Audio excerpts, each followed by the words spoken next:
На що здатні суперсети і що це взагалі таке в тренуваннях сили і витривалості?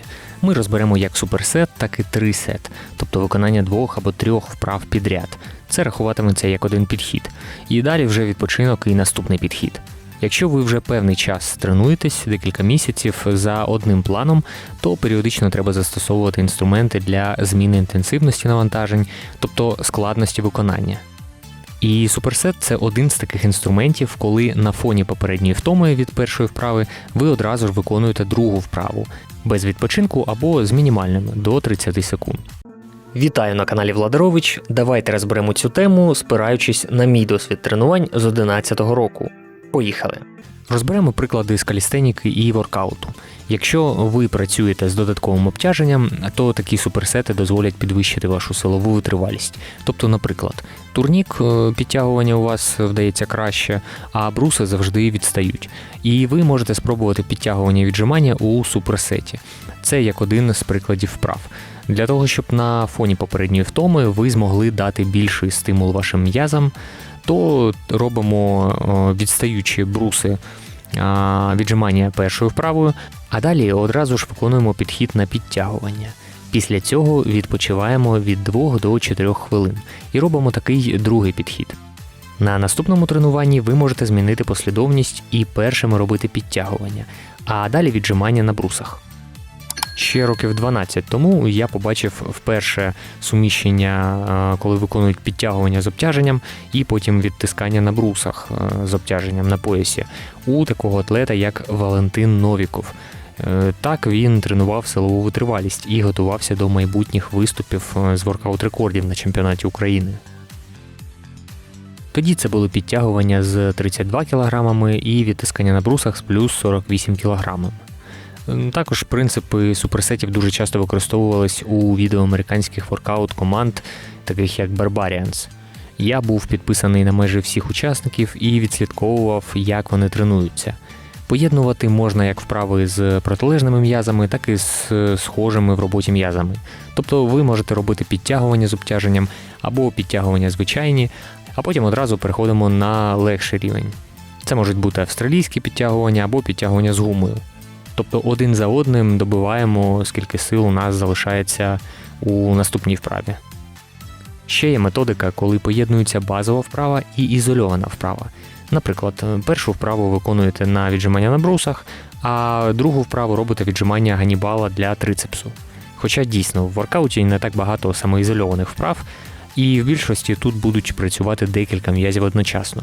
Але все ж до базових вправ можна віднести підтягування, віджимання в стійці, віджимання від підлоги, на брусах, виходи на дві і присідання. У суперсеті можна поєднувати класичні присідання або присідання пістолетиком на одній нозі з виконанням другої вправи підйом на литкові м'язи, наприклад. Постійно я б так не тренувався. І все-таки за основу тренувань використовував би лінійні підходи. Але пару днів тренування протягом місяця я б виділяв під суперсет.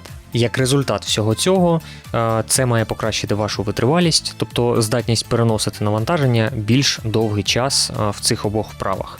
Це може вплинути на кількість повторень, збільшити об'єм ваш тренувальний, тобто більшу кількість підходів в звичайних лінійних тренуваннях ви зможете переносити, а також трохи розвантажить вашу нервову систему, бо хоч суперсет є більш складним, енерговитратним, та все одно це зміна звичного способу тренувань. Використання суперсетів чи трисетів, коли ми робимо 3 вправи підряд, часто плутають з круговими тренуваннями, але там є відмінність. Про тренування по колу я зроблю ще окреме відео. Коли ми робимо 5, 7 і більше вправ, виконуємо по одному підходу і так по порядку для кожної вправи. Це одне коло. І далі відпочиваємо та робимо наступне коло. Також це дуже зручно для тих, хто хоче зекономити час на тренування, бо суперсет ви зробите швидше, ніж 2 окремих підходи, і час на тренуванні скоротиться. Ви отримаєте більше навантаження за рахунок того, що вправи робляться одна за одною. Зробити той самий об'єм, тобто стільки ж підходів і повторень, як у звичайних тренуваннях по підходам, але впораєтесь ви не за годину, а, наприклад, за хвилин 40 на тренуванні. І це дуже спокушає робити суперсети на постійній основі. Але все ж на практиці я переконаний в тому, що якщо постійно робити вправи суперсетами, то ми не зможемо прогресувати в обох вправах і будемо перевантажувати нервову систему і не дамо такий об'єм. І не зможемо зробити більше по кількості. В мене на каналі тепер є можливість скористатись одним з 5 рівнів підтримки, що допоможе вам тренуватися ефективніше. На сайті під відео в мене розміщено пропозиції від бюджетної до трохи дорожчих по ціні, одна оплата від вас і багато бонусів по тренуванням від мене. Тож переходьте на сайт, ознайомтеся, обирайте, яка з моїх послуг вам буде корисна, щоб швидше прогресувати. А я повертаюсь до відео. Ще є така думка, що суперсети або так звані дроп-сети чи інші інструменти, вони ефективні лише для тих, хто тренується натурально. Тобто люди, які на препаратах, вони можуть переносити більше навантаження, від того нормально відновлюватись, і для них дійсно це буде працювати. А ніби для натуральних атлетів суперсети неефективні. Ця думка теж має місце бути, але може застосовуватись для роботи в тренажерному залі і великих ваг. Якщо ж ми займаємось на турніках і брусах, то тут ризики недовідновитися мінімальні. Але головний аргумент, чому не варто робити суперсети на постійній основі, це те, що, по-перше, псується техніка виконання у другій вправі, по-друге, ви майже завжди працюєте з невеликими вагами або в невеликій кількості повторень. Тобто звикаєте у суперсетах суміщати і працювати на більш довгу дистанцію. Для деяких цілей це дійсно необхідно, наприклад, підготуватися до якогось нормативу, де вправи виконуються одна за одною на фоні попередньої втоми, але для класичної, скажімо, накачки м'язів, або якщо ви хочете підняти кількість повторень в одному підході, треба збільшувати навантаження або за рахунок збільшення обтяження, або за рахунок складності виконання, якщо ми говоримо про воркаут. В суперсетах буде дуже важко виконувати складні варіації вправ. Тобто це буде така собі фізкультура, і прогресувати в суперсетах постійно, це дуже складно. Тому їх мета не в цьому. Потренуйтесь хоча б півроку класично по підходам, а потім вже можете додавати суперсети та інші інструменти. Бо спершу ви маєте навчитись виконувати вправу окремо, в хорошій техніці і вміти підвищувати навантаження, а потім вже застосовувати різні такі інструменти.